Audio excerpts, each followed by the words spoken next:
They RTV app వార్తల్ని క్షణాల్లో చదివే అవకాశం ఉంటుంది. ఒక న్యూస్ పేపర్, ఒక టెలివిజన్ ఛానల్ మీ చేతుల్లో.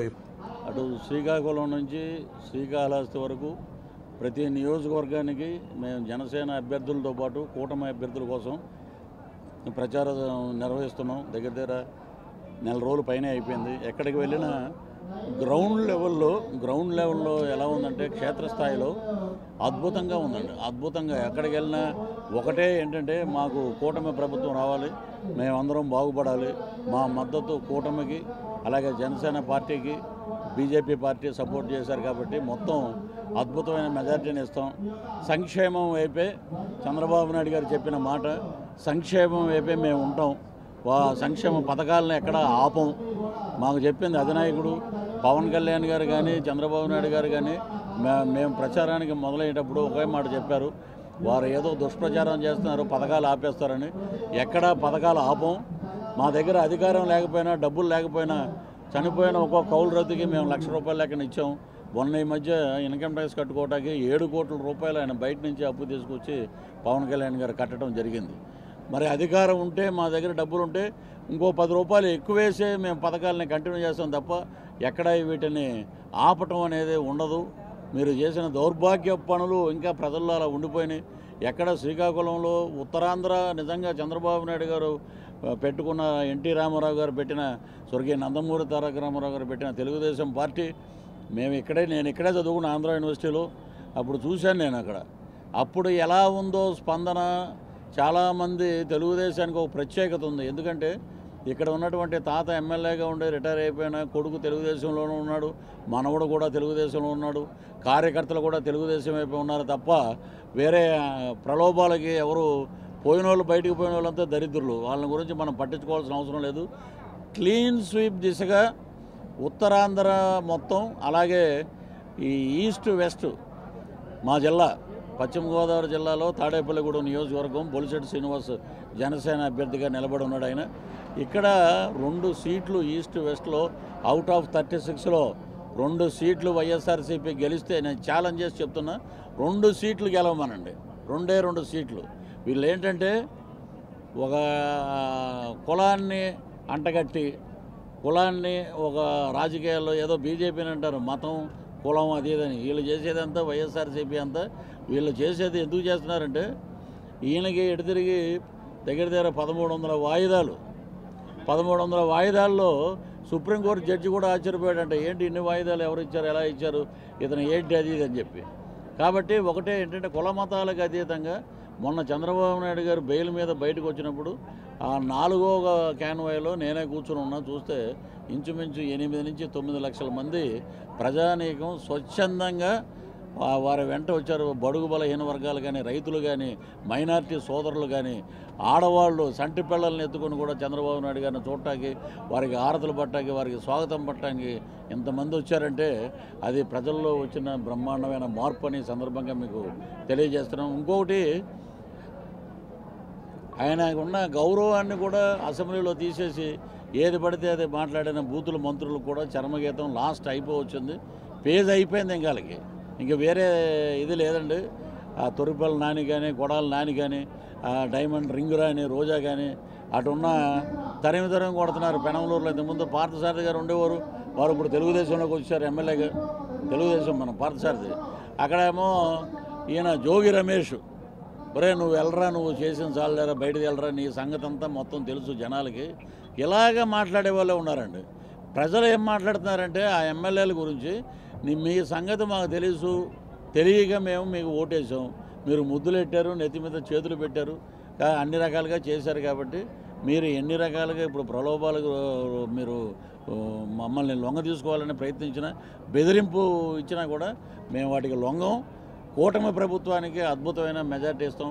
144 మంది కూటమి అభ్యర్థులు, 21 మంది జనసేన అభ్యర్థులు, 2 పార్లమెంటు సభ్యులు, మొత్తం కలిపి 136 స్థానాలు కూటమి గెలుచుకునే దిశగా వెళ్తుంది. 21 పార్లమెంటు గెలుచుకునే దిశగా వెళ్తుంది.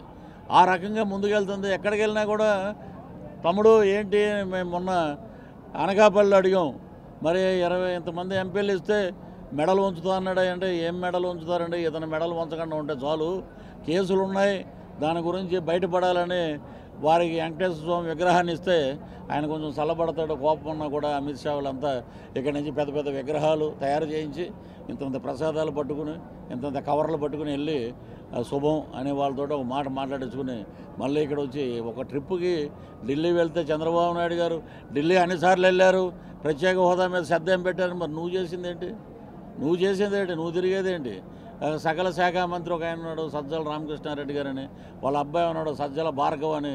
అసలు ఏంటంటే నీతి నియమాలు ఒక హ్యుమానిటీ బ్యాక్గ్రౌండ్స్ ఏమీ లేవు. ఓన్లీ ఏది దొరికితే అది వేసేయటం మొత్తం దాని మీద సోషల్ మీడియాలో.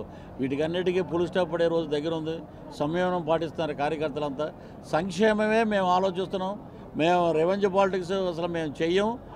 మా దగ్గర ఉన్నది ఏంటంటే మేము పేదవాడికి ఎలాగ ముందుకు తీసుకెళ్ళాలి, వాడికి ఏం అందాలి, పేదవాడికి న్యాయం జరగాలి, బడుగు బలహీన వర్గాలకు న్యాయం జరగాలి, రైతులకి న్యాయం జరగాలి.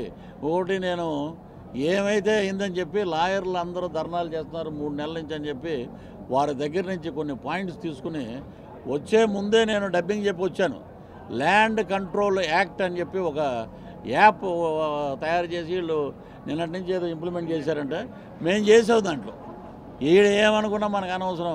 మనకేంటంటే పేదవాడు బాగుండాలి, ఇక్కడ జరిగే అన్యాయం తెలియాలని చెప్పి నారాయణ అనే రైతు వస్తే ఇవన్నీ మేము పట్టుకుపోతాం, కోర్టులు మాయమ్మ, ఆఫీసర్లు మాకు తప్ప ఇంకెవడికి చేస్తాడు.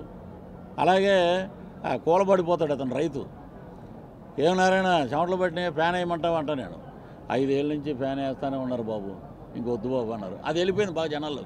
ఒరే దుర్మార్గులారా, మీరు ఈ రకంగా కూడా దోచుకుంటున్నారా? మనం రిజిస్ట్రేషన్ చేసుకుని 1 ఎకరం కొనుక్కుంటే సచ్చేసేటి జీవితకాలంలో 1 ఎకరం కొంటే జెరాక్స్ ఇస్తారంట. ఆ ఒరిజినల్ దస్తావేజుల మీద జగన్ గారి ఫోటో వేస్తారంట. ఆ జెరాక్స్ కూడా మనం 2 ఏళ్లలో రెన్యూవల్ చేయించుకోకపోతే ఏదో పనుల మీద పడితే అది ఇంకోటికి వెళ్ళిపోద్దంట. ఇది అసలు ప్రపంచంలో ఎక్కడా లేదండి. ఇలాంటి తుగ్లక్ పరిపాలనకి నిదర్శనం ఏంటంటే ఇది. స్వచ్ఛమైన పరిపాలన అంటే చంద్రబాబు నాయుడు గారు మరలా సీట్లో కూర్చుని 24/7 2 సంవత్సరాలు కష్టపడి పనిచేస్తేనే ఈ 11 లక్షల కోట్ల అప్పు మొత్తం తీరుతుంది. వడ్డీలే మనం 50 లక్షల పైనే కడుతున్నామంటే సిగ్గుపడాలని ఆంధ్ర రాష్ట్రంలో ఉన్నందుకు. ఈ రోజున ఎంటెక్ చదివిన అబ్బాయి మొన్నటి వరకు నాకే సిగ్గు అనిపించింది. ఇక్కడే మన అనకాపల్లి నుంచి వచ్చాడు. ఎవరో చెప్పి మా వాడికి ఏదన్నా ఉద్యోగం చేయండి అంటే అర్ధరాత్రి ఏఎంబి మాల్ దగ్గర నిలబడి ఉంటే ఎవరయ్యా నువ్వు అని అడిగితే నేను అలా అనకాపల్లి అండి, నేను తెలుగుదేశం అభిమాని, గోవిందరావు గారు అని ఉండేవారు, పిల్ల గోవిందరావు గారు, వాళ్ళ కాన్స్టిట్యున్సీ నుంచి వచ్చానండి. నేను ఏదో ఎంటెక్ సార్ సర్టిఫికేట్ సార్, నాకు డ్రైవింగ్ బాగొచ్చు సార్, ఒక పని సార్ మీ దగ్గర నేను డ్రైవర్గానే ఉంటానండి, నేను జాబ్ వెతుక్కుంటారంటే ఆయన తీసుకొచ్చి నేను మాకుందండి మానవత్వ దృక్పథం, మానవత్వం ఉంది. ఈ ఎదవల దగ్గర అవి లేవు. ఏంటంటే తీసుకొచ్చి ఆ అబ్బాయిని అతనికి 15,000 రూపాయలు ఇచ్చి 4 రోజులు ఉన్నాడు. కరెక్ట్గా 20వ రోజున అతనికి జాబ్ వచ్చింది. ఇండోర్ వెళ్ళిపోయాడు. అద్భుతంగా జాబ్లో జాయిన్ అయిపోయాడు. అలాగా యూత్ ఏంటంటే నువ్వు జాబ్ క్యాలెండర్ అన్నావు లేదు, మెగా డిఎస్సీ అన్నావు అదే లేదు. ఇప్పుడు మన మేనిఫెస్టోలో దగ్గర 5 ఏళ్లలో 20 లక్షల ఉద్యోగాలు ఇవ్వటానికి 2 నాయకులు కూర్చుని బ్రహ్మాండంగా తయారు చేశారు. ఇప్పుడే వెలగపూడి రామకృష్ణబాబు గారు కూడా ఒక మాట చెప్పారు. అక్కడ ఆరోగ్యానికి సంబంధించి అద్భుతమైన స్కీమ్స్ అవి అక్కడ అనౌన్స్ చేస్తున్నారు. అది కూడా వచ్చాక సాయంత్రం ప్రెస్గా మీకే రిలీజ్ అవుద్ది. ఈ రకంగా ఒక పక్క వివేకానంద రెడ్డి మర్డరు. ఇది ఎందుకు చెప్తున్నానంటే ఆడపడుచుల మీద అత్యధికమైన ప్రేమ, ఎస్సీ ఎస్టీల మీద నాకు ప్రేమ, అలాగే బీసీలు అంటే వైఎస్ఆర్సీపీ, అది తప్పు. అది బీసీలు అంటే తెలుగుదేశం, బీసీలు అంటే చంద్రబాబు నాయుడు గారు, బీసీలు అంటే నందమూరి తారక రామారావు గారు. అక్కడి నుంచి వచ్చినటువంటి ఈ బీసీలు అంటే బీసీలు బ్రహ్మాండంగా మమ్మల్ని బాధలు పెడుతున్నారు, మమ్మల్ని అధోగతి పాలు చేశాడు. ఇతనికి చరమగీతం పాడాలి. మే 13వ తారీఖున ఆయన నొక్కటం కాదు బటన్లు, మేము నొక్కు చూపిస్తాం 2 బటన్లు ఏంటి అనేది అని గట్టిగా నిర్ణయం తీసుకున్నారండి. బటన్ల రెడ్డి ఇక్కడతోటి అయిపోద్ది. ఇంకా తర్వాత వేరే పేరు ఏదన్నా పెట్టుకుంటాడు.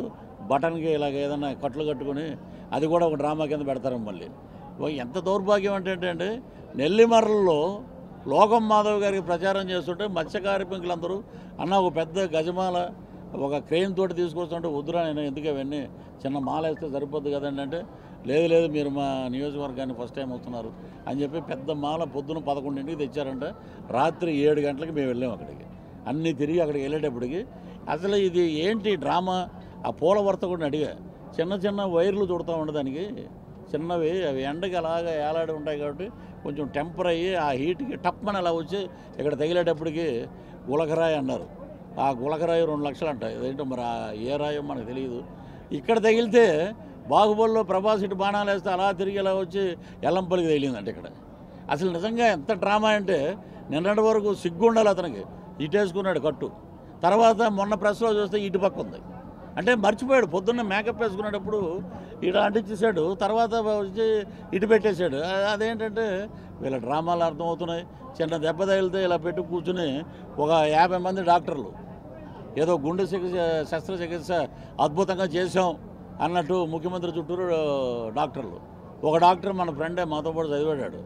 ఎరా ఏంటంటే అన్న స్క్రీన్ మీద మీరు కామెడీ చేస్తున్నారు, మేము కూడా సరదా కామెడీ చేసాం అన్నాడు. ఇలాంటి కామెడీలు అక్కడేమో ఒక్క భగవంతుడు ఒక్కవైపు పేద ప్రజలు ఒక్క క్షణం ఆలోచిస్తే పులివెందుల వీళ్ళు అంటారు కదా పులివెందుల పులి అని, పులివెందుల పులి కూడా పిల్లి అయిపోయే రోజు దగ్గరలో ఉంది మే 13వ తారీఖున. ఈ రోజున ఎక్కడ చూసినా పులివెందుల మేము 6 నెలల క్రితం షూటింగ్కి వెళ్తే ఒకే మాట చెప్పారు, ఈసారి మా ఓటు రావడం కష్టమండి అని. ఒక్కటే, ఇదివరకు విజయమ్మ గారు తిరిగేవారు, శర్మలమ్మ గారు తిరిగేది, భారతిరెడ్డి గారు తిరిగేవారు. ఈరోజు ఆమె ఒక్క ఆమె తిరుగుతుంది, భారతిరెడ్డి గారు. ఒకటే అండి, మీరు మీ దగ్గర కూడా వీడియోలు ఉంటుంటాయి. మరి గొడ్డలతో నరికేశాక ఇది హత్య అండి అని ఏటు విజయసాయిరెడ్డి గారిని అడిగితే హత్య అనుకుంటాండి అని చెప్పి గబక్కని నోరు ఖర్చుకుని హార్ట్ అటాక్ అన్నాడు. హార్ట్ అటాక్ ఎక్కడ వస్తుంది? ఇక్కడ రాదు ఈ కట్లకి. వీళ్ళ డ్రామాలన్నీ తెలుసు. ఒక హంతకుడిని కాపాడటం కోసం వీళ్ళు మొత్తం వ్యవస్థలన్నీ దానికి అధికంచేసి రాష్ట్రాన్ని కుదేలు చేశారు అన్ని రంగాల్లో. కాబట్టి తీర్పు ఎలా ఉంటుందంటే, ఆ అమ్మాయి నిన్న కడపలో మేము మొన్న 10 రోజుల క్రితం ఒక మీటింగ్ వెళ్ళి వస్తుంటే చూస్తే కళ్ళంట నీళ్లు పెట్టుకుని, ఈ ఫ్యాను వ్యక్తి మా అన్నయ్య అండి, ఇతనికి ఓటేయొద్దండి, మా నాన్నను కిరాతకంగా నరికేశారు, మాకు న్యాయం జరగలేదు కాబట్టి మీరు తెలుగుదేశానికి, బీజేపీకి, జనసేన కూటమికి మీ యొక్క ఓట్లు వేయండి, ఫ్యాన్కి అసలు వేయొద్దండి అని చెప్పి ఆమె చెప్తుంది. సొంత ఇంట్లో ఆడపడుచులకే నువ్వు రక్షణ లేదు, తల్లేమో అమెరికా పారిపోయింది, చెల్లేమో కాంగ్రెస్ బాణం అయింది. అక్కడి నుంచి ఆమె బ్లాక్ క్యాట్ కమాండోలో జెడ్ కేటగిరీ ఏదో తెచ్చుకుంది. నీ ఓటు బ్యాంకులో 20% అటు పోద్ది. ఉన్నోళ్ళందరూ కాంగ్రెస్ వాళ్ళే. నీకేంటంటే లాస్ట్లో మమ్మల్ని అన్నావు 23 స్థానాలకి మేము పరిమితం చేసాం తెలుగుదేశానికి, అది ఏదైనా మాట్లాడారు కదా. ఇప్పుడు మీకు 23కి ఒకటో ఒక కిందకో ఏదో మీ స్థానం అదే. రేపు జూన్ 4వ తారీఖున మన బాక్సులు ఈవీఎంలు ఓపెన్ చేయగానే బ్రహ్మాండమైన మెజార్టీ దిశగా కూటమి అభ్యర్థులు దూసుకెళ్తున్నారు. ఓడిపోయిన వాళ్ళు ఏం చేస్తారంటే డబ్బులు ఉన్నాయి కాబట్టి బై రోడ్డు మీద వెళ్ళిపోతారు, లేకపోతే ఫ్లైట్లోనే పారిపోతారు. ఇది జరిగేది. మరిన్ని వీడియోస్ కోసం ఛానల్ ని సబ్స్క్రైబ్ చేయండి, లేటెస్ట్ అప్డేట్స్ కోసం వాట్సాప్ ఛానల్ ని ఫాలో చేయండి, అండ్ లింక్ డిస్క్రిప్షన్ లో ఉంది.